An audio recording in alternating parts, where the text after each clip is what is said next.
Bonjour à tous, bienvenue sur canalturf.com. Nous allons évoquer ici le quintet de samedi, c'est le prix de Munich réservé à des chevaux d'âge sur la distance de 2100 mètres avec départ à l'autostart. Deux lignes de départ, 15 concurrents au départ, avec une grande favorite, le 6, Ustio Force numéro 6. Ustio Force, vous la connaissez bien, elle est entraînée par Christian Bijon, elle est menée par son fils Charles, qui a littéralement explosé cet hiver en remportant plusieurs quintets. On se souvient notamment des victoires d'Afghan Barbès et d'Alkea Barbès. Ustio Force a été bien lotie au tirage au sort puisqu'elle a tiré le numéro 6. C'est la plus riche du lot, elle est engagée aux petits oignons, au plafond des gains. À mon sens, elle est encore meilleure sur 2100 mètres qu'elle ne peut l'être sur 2007-2850 mètres. C'est peut-être pas un pénalty parce qu'avec les chevaux d'âge, tout peut arriver, mais c'est une chance réelle pour terminer dans les trois premiers.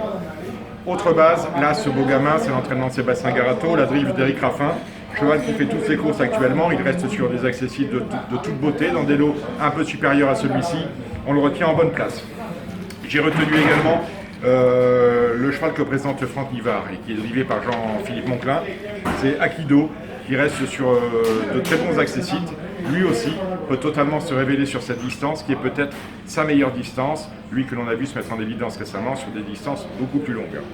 Donc 3 bases, 6, As et 4. Ensuite on va retenir deux chevaux de la deuxième ligne. Le 14 Orientor, c'est l'entraînement de Thierry Lévesque, qui sera d'ailleurs qui ne sera pas au sulky parce qu'il confie. Il laisse son père Pierre piloter ce 14 Orientors. Orientors qui vient de très bien faire dans un lot très supérieur, il s'était classé 5e. Bon cheval de vitesse, il devrait normalement entrer dans le quintet. Malheureusement, le numéro en seconde ligne le condamne un petit peu à subir le trafic qu'il y aura nécessairement dans cette épreuve. Et autre concurrent en seconde ligne à retenir, le 10 Sauveur, très décevant la dernière fois, toujours confié à Björn Goop.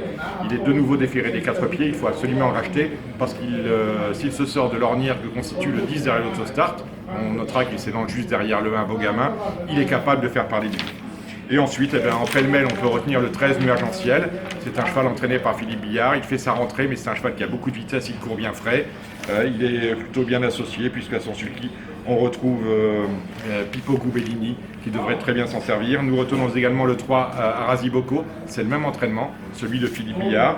Il est bien placé derrière la voiture. Il est confié à Yann Lorrain. Et lui aussi a montré qu'il avait les capacités pour terminer dans le quintet.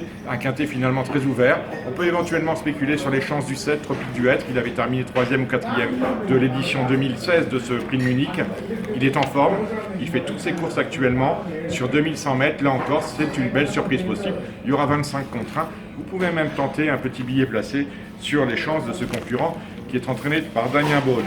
Si je descends le tableau des partants, je n'ai pas pris Tetchin, qui est franchement très décevant, même s'il est régulièrement déféré des 4 pieds ces temps-ci.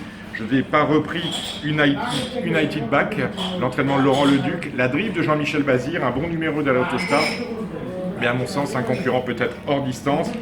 Je n'ai pas pris non plus Sugar Ray, parce que ma foi, il m'a beaucoup déçu lors de sa dernière course. On va me parler de Franck Nivard qui drive Vulcain de Vandel. Je pense que le cheval est rasé. Il a terminé 8e dans un lot nettement inférieur, ça va être compliqué. Même s'il avait fait de belles choses, on se souvient qu'il avait terminé 2e du Critérium des 5 ans de Vabellino. Je n'ai pas repris non plus le 11 Vénus de Bailly, ni le 12 Vacat Moni qui pourtant est en pleine forme, mais avec Jean-Philippe Dubois, vous savez comment ça se passe, c'est lui qui décide et c'est pas moi. Et je n'ai pas repris non plus le 15 Tango Somalie. Donc, un quintet que l'on peut toucher à condition de me faire confiance. C'est le prix de Munich, c'est ce samedi et c'est sur le coup de 15h15.